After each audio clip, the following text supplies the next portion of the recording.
इस्लाम धर्माचे प्रेषित हजरत पैगंबर आणि त्यांच्या पत्नींबद्दल आक्षेपार्ह आणि अपमानजनक विधाने करून धार्मिक तेढ निर्माण करणाऱ्या नाजिया इलाही खान या महिलेवर कायदेशीर कारवाई करण्यात यावी या मागणीसाठी येवल्यातील मुस्लिम बांधवांनी शहर पोलिसांना निवेदन सादर केले।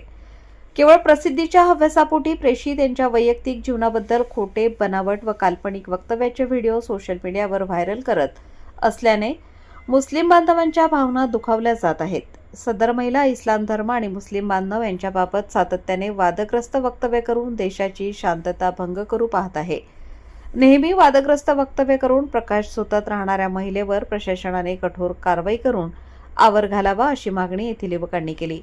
दरम्यान नागड दरवाजा परिसरातील डॉल्फिन सर्कल जवळ युवकांनी एकत्र येत निषेध नोंदवला आणि यानंतर शहर पोलीस ठाण्याचे पोलीस निरीक्षक योगेश घोरपडे यांना निवेदन सादर करण्यात आले। सातत्याने वादग्रस्त वक्तव्य करणाऱ्या नाजिया इलाही या महिलेवर कायदेशीर कारवाई केली जाईल असे आश्वासन घोरपडे यांनी समाज बांधवांना दिले। सम्राट वर्मा ग्रुप प्रस्तुत हॉटेल वर्मा पॅलेस येथे मिळतात आकर्षक लक्झरी एसी रूम्स, भव्य बॅक्वेट हॉल आणि शहरातील सर्वात सुंदर टेरेस गार्डन। आकाशाच्या सानिध्यात मल्टी क्युजन रेस्टॉरंट तुमच्या चवीची खास काळजी घेईल। ठिकाण उपजिल्हा रुग्णालया शेजारी Yeola, Kopargaon road Yeola. Hotel Verma palace एकदा भेट दिली की पुन्हा यायलाच आवडेल।